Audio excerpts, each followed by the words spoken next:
All right, welcome back everyone dito sa latest episode ng Deep Dive. And speaking of deep dive and proper analysis, kasama naman natin isa sa leading experts sa Pilipinas pagdating sa issue ng hindi lang West Philippine Sea but broader geopolitical issues. Kasama dyan, of course, understanding of logistics, which is what real experts do rather than just talking big picture strategy. Kaya kasama natin ngayon si Admiral Romal Ong. Thank you very much, Professor of Praxis, Admiral Ong. Thank you very much for joining. Retired Admiral Ong. Emphasize natin, baka mapahamak na naman tayo. Kamusta, Admiral? Welcome back, Richard, from your European visit. Of course, of Okay. course. Obviously, one of the previous times we were together was during the visit of Polish Foreign Minister Sikorski, and also that was also one of the bases that I discussed with them, possibly visiting Poland, meeting their different think tanks, discussing geopolitics, Russia, China. Parang ang sinasabi ng mga Polish, ano, neighbors na tayo because between us is China and Russia. So we're separated by just one and two country. And with North Korean troops showing up on the borders, or actually within the borders of Ukraine already, signs of China also more directly involved. Eto na, so it looks like the nexus and enmeshment of entwinement, sorry, of strategic consideration, Eastern Europe and Asia is coming together.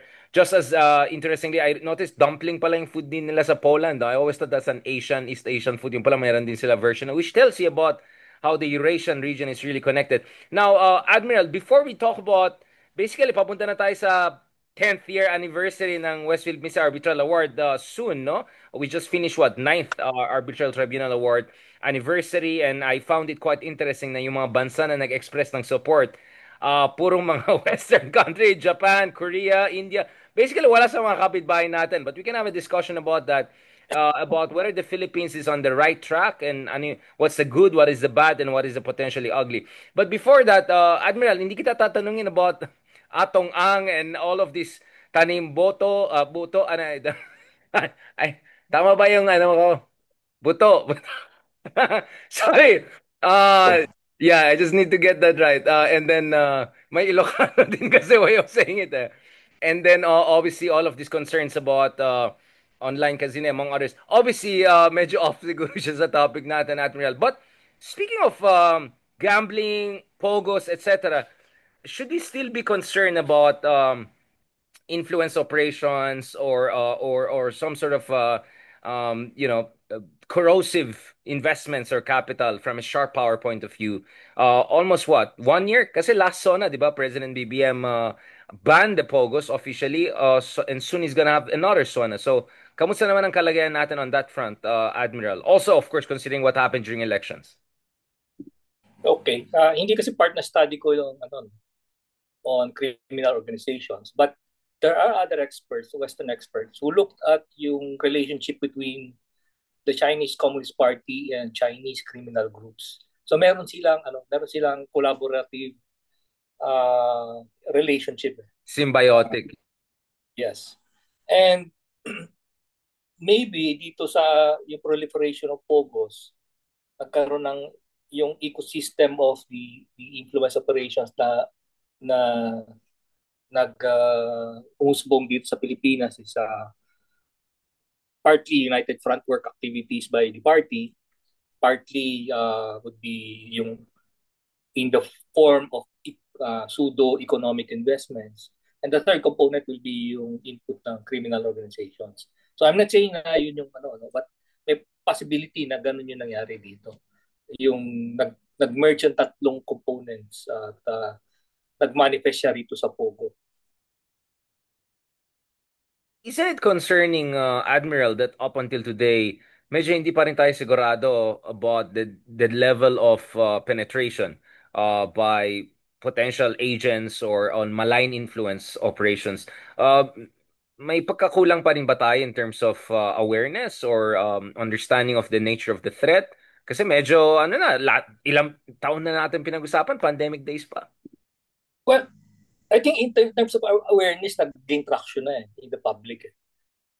But more important, sa government, within government, nagkaroon na siya ng traction. They're doing something about it. Kaya lang, we're playing catch up eh. Ito nangyari na they were able to operate freely before. And now, nagkaroon tayo ng awareness, then we're doing something about it. Problema, yung magnitude ng problema, we need to deconstruct kasi parang naging intertwined siya eh.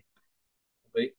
Now, yung mga recent reported incidents of espionage activities, uh, hindi nahuli naman sila eh. Ano naman, kumbaga, nailabas sa general public na meron nga ganito activities. But marami pa yan. Okay? You have to understand yung ano eh, yung foundation ng yung doctrine ng Chinese in terms of intelligence operations is it's not like yung Western type na targeted siya, very focused.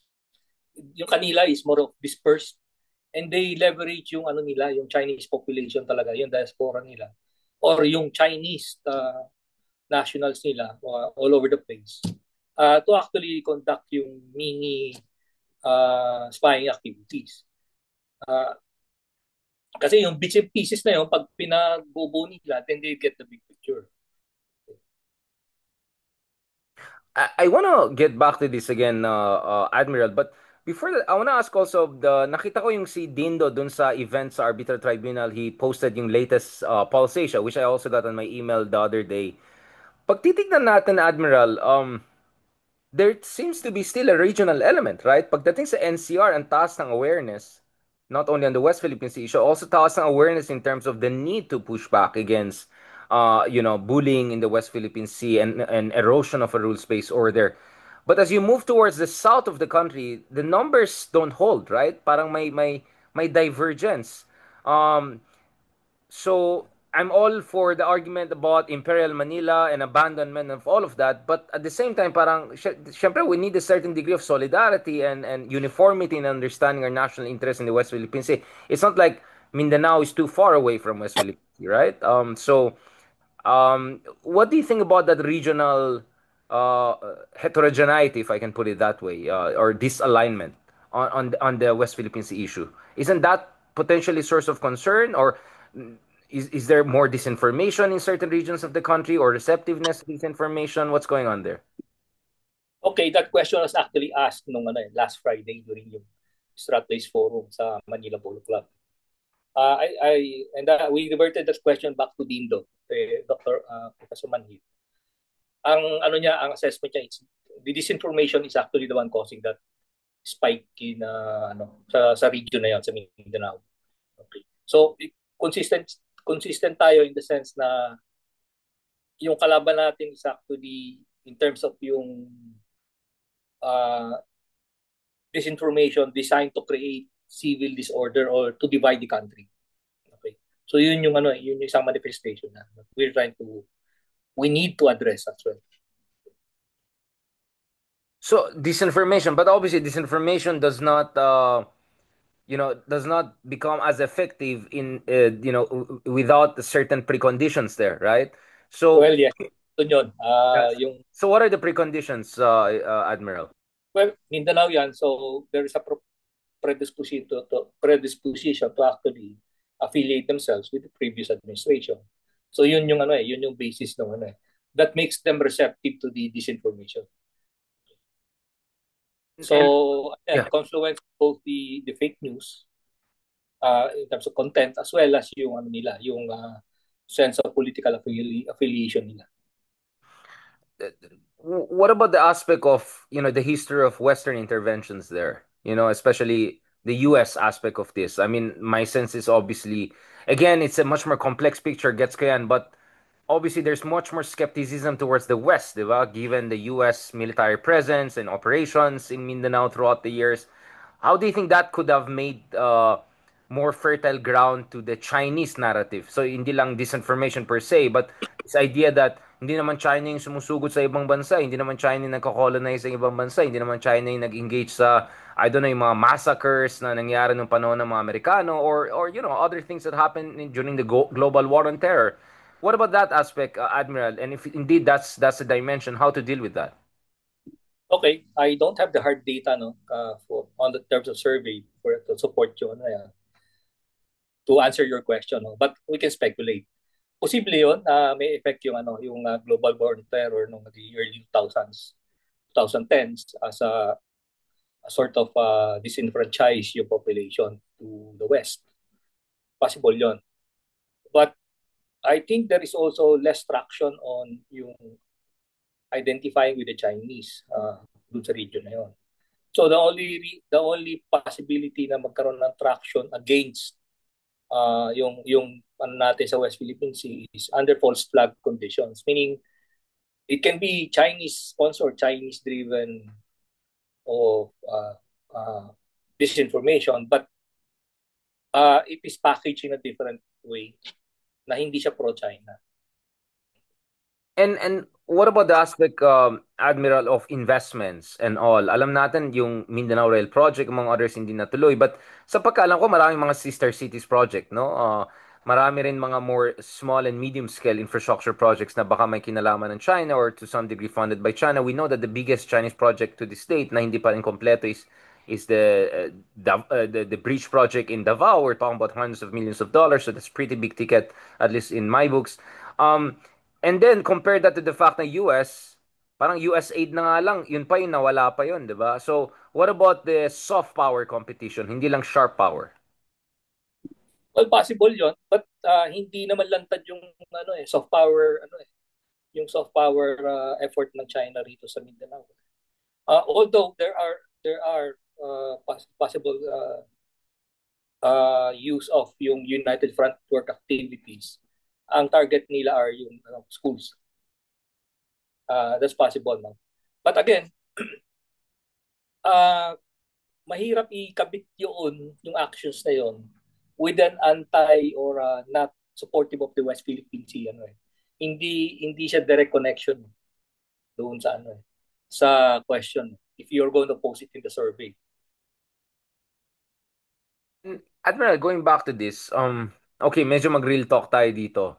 So, 9 years na since the Arbitral Tribunal Award came out, it's final and binding based on every, basically sane understanding of international law.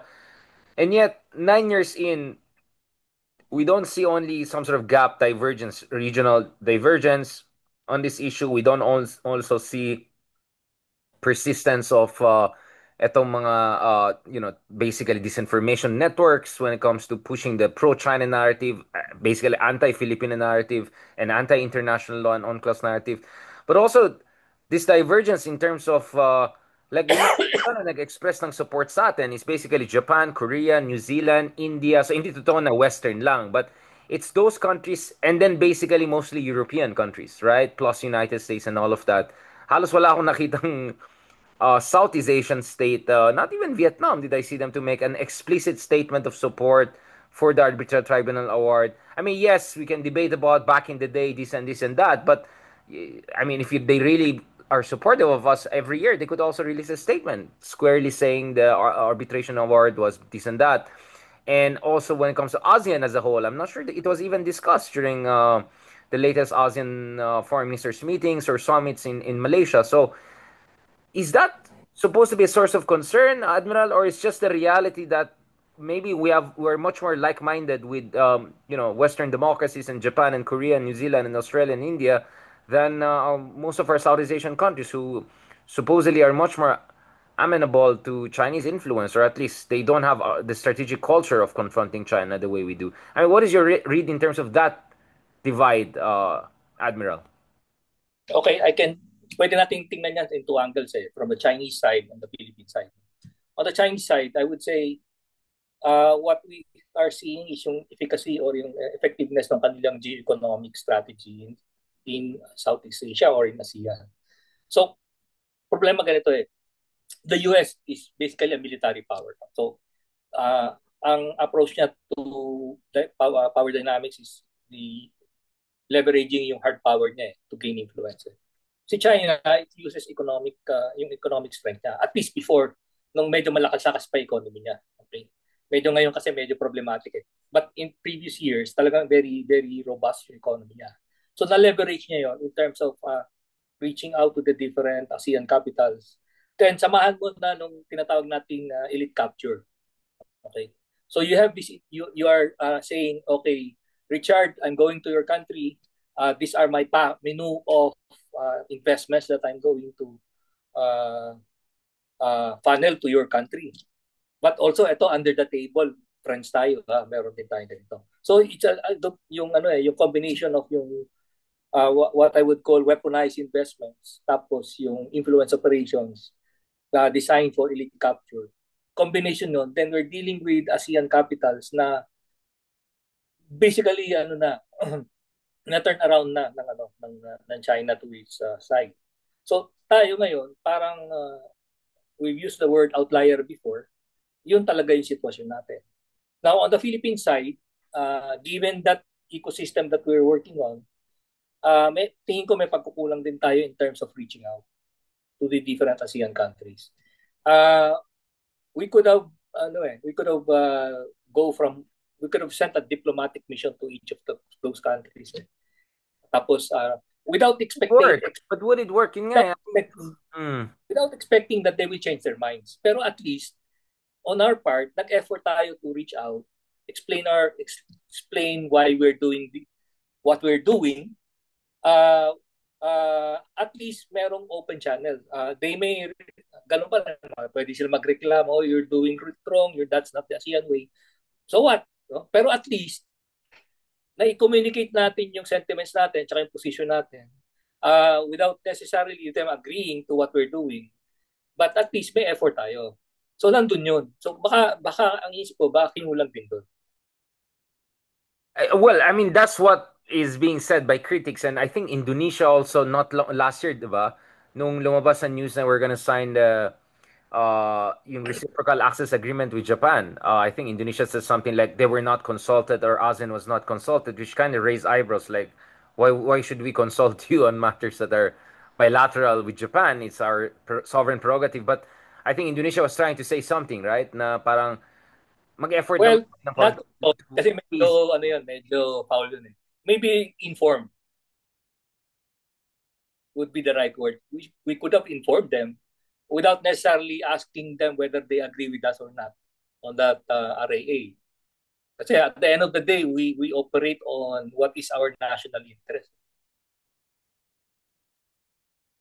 Exactly. So is that the way, like on every RA we're gonna sign, we're gonna just give them a heads up, like I don't know, brief all of their ambassadors here, parang ganun, di ba? I mean, siguro DFA secretary can gather all the ambassadors, brief them on this issue, and then at least ask for their understanding or say that this is our position. You're under no pressure to come out and support it, but I hope you also don't take this wrong. Parang ganun, di ba? Ganun lang. Going through the motions of actually informing them, not consulting. Yeah, yun nga. At the same time, of course, this is a debate, right? Is it even worth constantly trying to mollify or at least or even try to win over ASEAN because obviously probably you and I are much closer in terms of our point of view on this. Pero marami rin tayong nakakausap ng mga kaibigan natin in the strategic committee who are saying ASEAN is not even worth it or baka ASEAN will spy pa yung ibang countries, will pass it down to China. Di ba? Yung mga ganun, may trust issues eh. Parang sayang ang energy mo, may trust issues pa, and then parang damn if you do, damn if you don't. Like, whatever we do, yung ibang ASEAN countries naman talagang ayaw nila, ayaw nila i-confront ng China. So they'll always find an excuse to criticize us or as I would put it, to even gaslight us, di ba? Parang kasalanan pa natin for standing up to China and calling out what China is doing. And this was my criticism of Lee Hsien Loong, the former Singaporean prime minister, who kind of implied parang tayo pa yung troublemaker, which is a kind of line I heard from other Singapore-based also experts, which was quite disappointing. Like, basically, if you're not useful to us, you can keep it to yourself, right? Like, you can keep those kinds of comments to yourself because you're not really helping at all. I don't know, like, nagigets ko rin kung nabubwisit pa rin yung mga ibang kasama natin. But yeah, I agree with you. We have to try. But yun nga, like, we have to try. Sa akin kasi, sa akin Richard, kahit sayang yung oras natin, kahit sayang yung energy, we should not surrender the diplomatic field. Yung bang by just not by act of omission, not reaching out. Kasi that opens the field to China eh. Kumbaga, we surrender the field without any effort. Dahil lang kasi naasar tayo o napipikon tayo. But kasama yan sa kasama yan sa struggle eh. Kahit napipikon ka Battle of natin. narratives. Oo, kailangan mo pa rin mag-reach out. At the end of the day, kapitbahay natin yan. To some extent, kalahi natin yung mga yan. Eh. Okay. And we have shared history. So kahit sayang yung oras, i-try natin. At least on our side, ginawa natin yung ang akin na ba, sa 10 kinausap mo sa isang bansa, siguro naman kahit isa yung makonvince mo na hindi naman kumampi, but at least pakinig sa posisyon natin. Okay na yun eh. Leveling of expectation na lang tayo eh. Yun nga eh. Well, I mean, Vietnam was always the best candidate for that, though. But I'm trying, I mean, like looking at the domestic politics in Vietnam, the rise of securitycrats, this former KGB principal, and also the fact that Vietnam is so dependent on Chinese intermediate goods, technological input, and FDI. Parang minsan, I'm wondering if even Vietnam maaasahan natin in the years to come. Again, I'm saying all of these things in the spirit of Kumaga, Carino Brutal to. I love ASEAN. I'm glad that we have something like ASEAN. Otherwise, will be something more like Middle East and other more unstable countries, regions in the world. But yun nga eh, parang minsan nakakapos ako and I understand yung frustration. But do you think part of this story also, Admiral, I know you want to add something, but can I also connect this? Meron bang part din na siguro masyado tayong naive na tingin natin, wala kaming pake dyan sa ASEAN yan, tutulungan naman tayo ng mga ibang bansa na Western and all. Do you think there's also that kind of naive complacency that we can just ignore the rest of ASEAN and ram our way through in coordination with traditional allies? I hope not. I'm not familiar with how our diplomatic agencies work, no? Pero I hope not, no? Kasi that would be, parang, again, parang hindi mo ginawa trabaho mo nun eh. Akin lang talagang kailangan push mo eh. Engage natin yung mga kapitbahay natin. Now, you mentioned about Vietnam, no? Now, Trump just recently slapped them with a 20% and a 40% tariff, no? So merong galaw si Trump na might change the dynamics of Southeast Asia. Okay? Na nakikinita ko. Trump is using economic warfare against China. And is trying to isolate China by increasing yung tariffs sa ASEAN states na China is using as conduit to the US market. So Vietnam yung isang tinamaan doon eh. If you're being used by China to transship goods from China to US via Vietnam, 40% yung tariff niya. So baka may impact yan, baka mag-change pa yung dynamic niya. Tingnan lang natin once umikot na yung discussion on tariffs. Yeah, Remember, right. ito yung problema kasi kaya yung America is not, kumbaga, is out of the ball game eh. Ang labanan dito economics eh. And China knows that. Okay? Geoeconomics sa labanan sa Southeast Asia. That's why ang naglalaro ang ASEAN with China. Ang US security oriented yung approach initially. So hindi siya part ng conversation. Yung meron lang yung 3 words na gusto marinig yung ASEAN sa US na hindi kaya ibigay ng US. Free trade agreement. Hindi niya mabigay yon. So, kung ano pa pag-uusapan natin? That was before Trump. So ngayon, pumasok si Trump, purely, ang main line of effort na sa China ngayon, nakikinita ko economic warfare. Hindi on the military side. And consistent yan, nung Trump 1.0, yun din naman ang ginamit niya eh. Hindi naman yung military. Okay, so how do you see this going down? Because the liberal critic is that Trump is just alienating everyone right and left, no? Allies in Europe, alienating like-minded countries in the region, whereas India, Vietnam, and then there's the kind of a more MAGA or not even MAGA or MAGA adjacent argument, which is, well, I mean, U.S. may not be able to offer new economic deals like China, but it could leverage what it already has, right? I mean, alam natin, Vietnam's biggest export destination is US. China is never going to replace US in terms of export destination because it's just not the kind of consumer markets it is. In fact, Vietnam is the launching pad for a lot of Chinese producers. So, in what sense do you think Trump could actually leverage, if not weaponize, the tariff wars to get Vietnam and a couple of other countries actually on board geopolitically? vis-a-vis China? Or is that even possible? I mean, what is your take on that, Admiral, on that debate? Well, babalik ka sa national interest eh. Vietnam will have to make a choice between maintaining relations with China or yung national interest ng Vietnam. I would presume magpe-prevail yung national interest niya. Eh pag sinabi ni US na siya yung basic yung main market ng Vietnamese goods, I want you to operate or to transact business with us under these conditions. They will have to make a choice between uh, do you still want to be part of the US market or okay. So transactional pero predictable. Okay? Predictable siya, predictable in the sense na alam mo yung rules of the game eh. Walang feel good, walang hidden agenda rito eh. It's purely transactional. No, that's a good point because I was thinking, parang Vietnam was free riding basically. No, it was having it both ways, diba?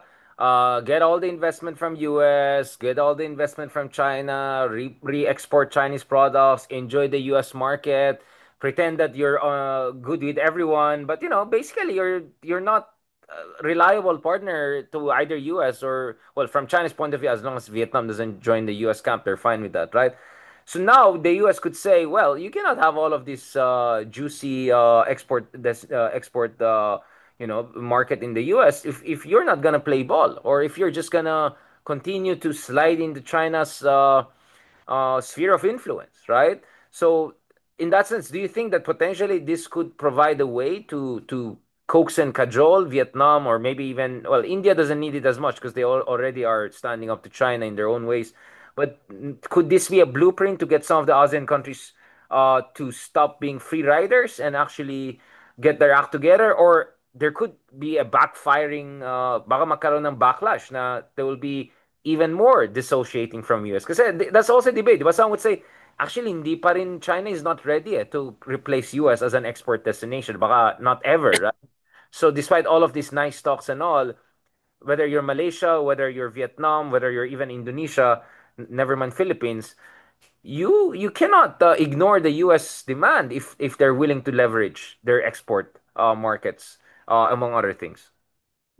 Well, the entire point ng method to the madness ni Trump, you mentioned about alienating everybody, is actually to fix yung all the free riders to the US economy. And that's go both ways, sa Europe at sa Asia. So, yun yung tatamaan talaga ng tariff strategy niya. If you're a free riding state, tapos ang detrimental to US interest, yun ang ikaw ngayon ang focus ng kanyang attention. China is the biggest free rider actually to the US. In a way, you can say na China took advantage of the globalization, the globalization of the economy. Siya yung pinaka beneficiary and nung trend na yun. And now the US is paying for that I'm just looking at one area which is my concern, yung naval capabilities. One of the tinamaan ng globalization, I think, is yung shipbuilding capability ng US. Because they have to dismantle that capability and allow other states, which is basically Korea, Japan, and China, to dominate the shipbuilding, yung shipbuilding industry sa mundo. So that is one of the areas na tinamaan, and it impacts on yung readiness ng US Navy. Okay? So that's just one example, just a granular approach to how yung globalization affected yung US in terms of defense. So, Admiral, we have been discussing this since the return of Trump to the White House. Again, you can always say it's just too early to say. Pero so far, meron ka bang nakitang indications na US is kind of figuring out an industrial military strategy to revive its fundamentals, and some would argue now it's also the fact that the US still doesn't have a coherent foreign policy in the sense that Well, I mean, not long ago, it was involved in protecting its ally in the Middle East yet again, di ba? Ang daming ginastos sa THAAD missile, and the US was almost involved in a total war with another regional power. On Ukraine, it's not sure he's in, he's out. One day he's withdrawing, one day he's supporting, blowing cold and hot. And so, do you think na medyo ano pa rin, medyo sabog pa rin, or meron parang is there coherence emerging, or you think we're in a transitional phase na inevitable na medyo magulo at the beginning, but eventually things are gonna you know, flatten out in a certain direction? Ang problema kasi Trump has only a few years sa term niya eh. And some of the solutions require more years that his administration can provide. For example, no, I go back to yung shipbuilding capability. He already identified the problem. I think he directed yung Secretary of the Navy to look into how to improve yung restore yung shipbuilding capability ng US. Then he created an office in the White House itself, just focusing on shipbuilding. So he knows na may problema, and he kumbaga gave the strategic direction how to look into solving the problem. The question is, does he have enough time to solve the problem? I don't think so, no? Pangalawa, can you reverse yung if impact ng globalization? Kasi basically, what America is saying is, we dispense with yung manufacturing natin, we gave it away. We shifted to information-based industry. Tapos, kumbaga, babalik tayo sa manufacturing. Kumbaga, they've gone past it already. One conversation we can start na mutually beneficial to us would be, how can the Philippines use its shipbuilding capabilities, restore its own shipbuilding capability, and leverage that as a sort of in support of the U.S. requirements. So it cuts both ways. May benefit yan sa atin in terms of economy. At the same time, it will address yung problem natin in terms of jump-starting yung defense industry natin locally. Kasi we need to address also yung supply chain natin ng armed forces. Yung supply chain issues natin. We cannot depend on other countries to actually be responsible for yung upgrades. So that inevitably raises this question, no, Admiral, na I just don't see US alone being in a position to fully address yung gaps, capability gaps. So the other thing that is happening right now is you have people like Elbridge Colby, among others, basically calling in favors, right? Telling Australia, telling Japan, oh, ano ba? Tutulungan niyo ba kami sa Taiwan kung magkakaroon ng gulo, etc. Basically, there is hindi naman admission, but there's basically a presupposition there that there's no way US alone can deal with the China question, right? That inevitably it has to be an integrated approach. So, having said that, how are you feeling about the Trump administration, at least some officials in Trump administration, more aggressively pursuing burden sharing? We just saw the NATO summit the other month, kung saan, well, supposedly Daddy was in town, and NATO countries kind of with some accounting, creativity managed to give him some sort of assurance of 5% defense spending on the GDP. I mean, how do you see that working? And more specifically, how do you think the Philippines can work in that integrated deterrence kind of mechanism or strategy without also undermining strategic autonomy? I mean, or does it even make sense for us to talk about strategic autonomy anymore in an era of intensified US-China rivalry and also the kind of direct threats we're facing in our own immediate neighborhood? Gusto ko lang balikan tong mga questions na to because these are really relevant fundamental questions. Ang tingin ko kasi ito yung broad strokes ng Trump strategy, grand strategy. Have Europe and NATO fix its defense spending problem. And dapat NATO takes care of the problems in Europe. Okay? So basically, yung Ukraine-Russian conflict is a NATO problem. Okay? That gives Trump yung exit strategy na hinahanap niya to get out of the European theater of operations, particularly in Ukraine. Sa Middle East naman, basically sinab-contract niya na sa Israel yung problema ng Middle East. But medyo kinapos dito sa Iran, so tinulungan niya. But basically sinab-contract niya. Again, the point is for Trump, ang thinking niya is how do I exit from the Middle East theater of operations? So if I can exit in Europe and I can exit in Middle East, I can now focus on Indo-Pacific. Okay. Basahin mo yung ano, yung Rich Colby, sabi niya, to the NATO countries. Wag na kayo makisawsaw sa Indo-Pacific, just focus on Europe. Which is actually a reversal of what we're trying to do, which is encourage yung European countries Exactly. to help us using the arbitral ruling as a convening as our convening power kumbaga. So parang kontra ngayon do sa ginagawa natin to support our own interests.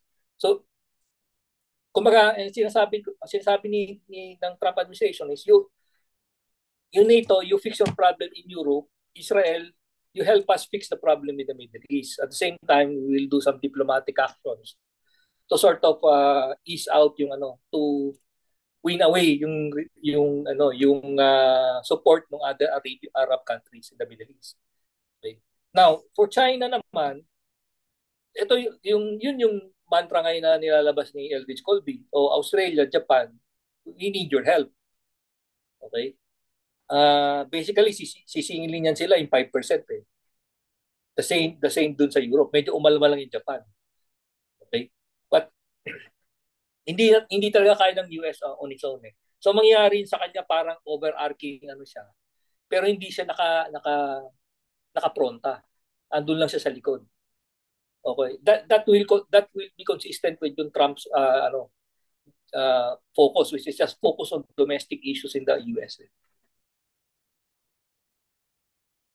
So basically alliance management, no, which is nothing easy considering there are also peculiarities and divergences within regions. So for instance, in the Middle East, there's also the Turkish take on things. There's also the GCC take on things that definitely is not on the same page as, let's say, Israel's. In Europe, for instance, in Poland, the Poles have a different understanding of how the Europe should move forward, perhaps than, say, some countries in Western Europe. I don't know, Netherlands or even South Europe for that matter, right?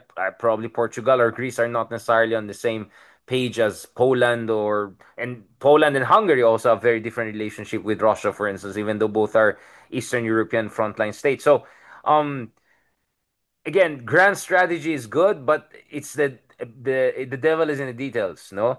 Admiral. Now, going back to the Philippines, how do you think are playing our cards so far, in terms of navigating these tectonic shifts and making sure we make the most out of our alliances, but at the same time not losing room for maneuver? Or is it too late to talk about room for maneuver? I mean, how do you see the Philippine room for maneuver as the U.S. pulls the strings and says, "Oh, ano, andito na ba kayo or hindi?" And as you correctly pointed out, if the stance is Europe, just deal with your own mess. Don't try to play cute here. So where does that leave us in terms of our own diversification and multi-alignment strategy, particularly in terms of reaching out to Europe on the defense and geopolitical front? Ang akin kasi I advocate, a strong advocate of yung dapat may plan B tayo. Plan B to mitigate against a situation na the US will not be very helpful to our national interest. Baka nga kontra pa sa national interest natin. Eh. So we need to create our own lattice work of unilaterals that conforms to our own interest. Okay? So that's why we need to look at maybe you mentioned Japan and Australia, but I'm looking at ano ba yung potential for a Philippine, Japan, Australia type of engagement. Okay. There's another one. Napag-usapan namin ito sa araw. What we're looking at a Vietnam, Philippine, India type of uh, another multilateral na ano. So we build on what are yung existing arrangements that can work for us. Or maybe the one that is the elephant in the room is actually a Japan, Taiwan, Philippine. Uh, kasi kailangan natin yun eh. Whether we like it or not, Japan is part of our security. Taiwan is one of our vulnerabilities. Okay. We don't want to be involved in any conflict na apektado in Taiwan. But I think we need to factor in that the potential na ma-drawn in tayo considering the fact na marami tayong migrant workers dun sa Taiwan. Hindi natin maiwasan yung problem. So we're just being realistic. Speaking of being realistic, Admiral, how do you see the direction of our direct engagement with Taiwan because it seems like we're steadily hindi naman formal bilateral relations in a full sense of the word, but it looks like contacts are being met at the very high level, or at least higher than ever. Isn't Uh, that too risky, or is that also naturally part of the whole entwinement of our national security strategies? we need to push engagement with Taiwan. Whatever we can get away with, kumbaga, diplomatically. We try to push the envelope, kumbaga. Keep on pushing the boundary, yeah, envelope. Oh yeah, yes, kasi ano eh, we are a chain eh, yung Japan, Taiwan, Philippines eh. That's the chain that needs to be strong eh. So the weakest link, you can say the weakest link is the Philippines, but I would say that the weakest link is Taiwan kasi siya yung nasa gitna. Okay. And nasa kanya yung focus ng ano eh, ng China eh. So I would say that Taiwan is the weakest link in the chain. So we need to actually collaborate in one form or another, be it formal or informal, be it overt or covert, but we do need to engage Taiwan. And lastly, Admiral, just to be a little bit more operational and logistics on this, what are we learning from the latest conflicts? Because it looks like they're divergently, I mean, some would say radically different lessons being drawn. I mean, on one hand, some would say recent conflicts show that missile defense system is the way forward. Some would say not necessarily. Maybe if you're at the level of country X or country Y. At the same time, we saw in the one of the latest in the so-called 12-day war, right? That indeed it looks like there were hypersonic missiles used, and they did pierce into what some would say the most advanced defense system in the world, which, by the way, was also augmented by U.S. THAAD missile systems. It looks like the French, the Germans, everyone was involved. What are the logistical lessons we're learning, and how should that play into our own, I would say, aspiration to have more, I don't know, Typhoon missile here, HIMARS here, and MESSIS here. I mean, logistic wise, what are lessons we're learning so far, and also from the drone war that is taking a much more interesting turn in the Ukraine conflict, Admiral. I think bago natin approachin yung logistics issue is we need to agree on yung strategy.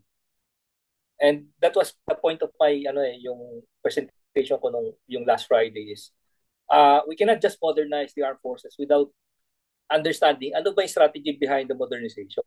Kasi otherwise, baka may mga gaps dyan na hindi natin nakita kasi naka-wishlist driven tayo in terms of acquisition. Okay? Now, of course, there's the NMS, the National Military Strategy, but that's that's an administrative document to me. We need to look at yung ano ba yung warfighting strategy mo in the first place. I think there is an agreement that we need there is an agreement, tacit agreement that we have adopted the denial strategy. But this needs to be put up front na ito nga yun. Kasi there needs to be a conversation about how that will work out when you actually do the logistics part. Okay. Now, uh, one of the lessons doon sa ano natin, both sa Ukraine sa Middle East, is you don't have to fight face to face eh. Yung missiles nga yung ano na eh. Ang pinaka masasaktan ka eh. So we need to look at developing that capability. Or at least looking at how do we I develop mean, that. strike capability, strike capability. Now, Mm. we don't necessarily need to own it. You gave the example of Typhoon missile system. The reason I think that it is the correct system is palagi nagreklamo yung Beijing about that system. So, ang akin kasi ang personal rule of thumb ko is pag nirereklamo ka ng mo on certain things, that means you're doing it right. Yeah, you're on the right path if you're So I picking think them up. having that capability, whether the US owns it, we need that capability for ano. We need it to break yung escalation dominance ng China sa atin. Right now kasi they can up the tempo, they can lower the tempo. Sila yung may control ng ano eh. We're just responding to yung ano nila eh, yung stimuli eh. We need to break that cycle. And I think the Typhoon missile system or similar systems, whether the US owns it or not, or the Philippines owns it, is one such example of yung things I capabilities that breaks Chinese escalation dominance. Okay. So we also need to look at yung drones kasi when we plan for the capability ng Navy yung around 10 years ago, hindi pa ganun kadami yung Chinese Coast Guard at yung militia. Eh. So now they're there. Okay. Now, hindi mo nang pwede gamitin yung BrahMos doon kasi that's a very expensive system. Tapos kagamitin mo lang sa militia vessel. Kumbaga sa negosyo, talo ka sa ROI. You bought an expensive system and you're using it for a cheap system. Okay? So I think the way to go there is how do we develop an organic uh, drone capability na dito gawa sa Pilipinas that kumbaga we can produce on our own in mass numbers. Okay? Kasi that would be a battle of attrition yung capability na yan. Remember, yung militia vessels, the way I look at yung design ng militia vessels ng China, they fall under the category of what we call craft of opportunity for mine warfare. Okay? So they can easily load naval mines, go to let's say Mindoro Strait and lay yung mines na yon. That would have close off the strait that strait from for our use. Okay? So ganun ka ano yun, ganun yung potential niya for other activities All right. aside from You don't have to send the drones all across, the Taiwan Straits and the first island chain. Oh, if you can just have a cross strait, Bashi Channel or something like that, that should be good enough. so yeah, yun lang. That's a very good point in terms of, parang immediate proximity interventions, medium range perhaps drone operations. Should we also develop yung mga tinatawag na yung mga kamikaze drones? Is that also an economic way forward for the Philippines? Yes, kasi we need to find a way to fight war conflicts in a cheaper way. Right? Maganda yung for picture taking, maganda yung mga expensive systems na binibili natin. It's good for the morale. But remember, pag bumili ka ng barrel ng isang let's say M16, 30 rounds lang yan eh. Okay? 30 rounds lang yung bala niyan. So you need to factor in yung saan magagaling yung ibang bala mo. So you need to look at systems that are sustainable. Okay? And to be sustainable, that means it has to be cheap. Right. So what about development of hypersonic missiles? Like, for instance, the Iranians were able to do that under very difficult circumstances with sanctions and isolation and all of that. Do you think we should also do that to the Chinese, for instance, when faced with Medyo, medyo, technologically superior? medyo expensive na yun eh. So, baka yun yung pwede natin negotiate sa US na okay, dito niya lalagay yan. Okay. If pumayag, then ang next na pag-uusapan is yung how do we control it? Yung joint command of the system. Okay. The third would be okay yung ROE naman, rules of engagement. When do we use it? When not to use it? Okay. Kasi that means you need to agree on the ROE. So mga ganun, pero detalye na yun. Well, and those details matter. Last part, Admiral, I was about to say bongbong missile ang gagamitin na hypersonic bongbong missile. But speaking of bongbong Marcos, so Sona is coming up very soon, Admiral. What should be the you think line of President Marcos Jr. In his latest Sona in terms of creating the conditions, the psychological conditions, and also creating the policy conditions or even legislative conditions to get us going and institutionalize the good reforms we're doing when it comes to national security strategy and also the West Philippine Sea front. Anong sa tingin niyo mahalagan? What should he do also in his basically legacy years, his final years in office to uh, basically Duterte proof, right? His West Philippine Sea strategy. Sa akin lang when we create laws, we need to factor in how do we enforce those laws. Okay? I take two examples, yung lumabas bago, yung Maritime Zones Act. Maritime Zones Law at Archipelagic Sea Lanes Law. Pagkalabas natin noon, suddenly there's a spike of Chinese Coast Guard vessels probing yung ating territorial waters sa Zambales area. Okay. That means ang dating sa akin nun is siguro inisip ng China, okay, tingnan natin kung anong ambag niyang maritime zones law mo kung pag tines ko yan. Okay? Same as the arbitral ruling yan eh. We have the arbitral ruling. Tama naman, walang enforcement component yun eh. But here, we naglabas tayo ng dalawang batas. That should be the legal basis now to modernize yung security services natin that are involved in maritime security. So, yung archipelagic sea lanes law natin, we have 7 archipelagic straits. We need to secure all of them kasi yun yung maneuver space eh. Hindi naman tayo makikipag-away sa West Philippine Sea kasi militarily is not defensible. Okay? So the logical next step would be to withdraw to the archipelagic states. Yun yung natin, hold the line. Yun yung hold the line positions natin eh, yung 7 archipelagic states. Eh. Dapat doon tayo yung dominant doon. That means we need to be able to assert sea control, uncontested sea control over the archipelagic straits. So that means you need to invest on those. Okay? Hindi lang yan for maritime commercial traffic. We need to defend the areas that we pass laws on. Demarcating them as important.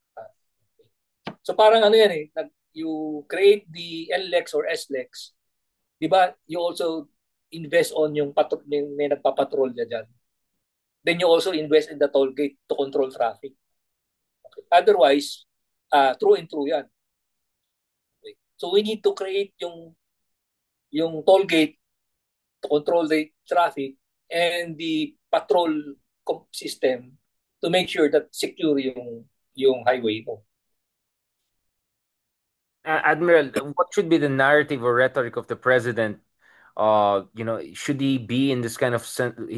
Dapat ba may sense of urgency siya in terms of unifying the country, putting the country, siguro burn bridges na with the DDS and all, but what about the majority of the country? How can he rally them behind a certain national cause? Actually, hindi na siya dapat parang rallying cry eh. What we need is a roadmap eh. Remember, he has only 3 years.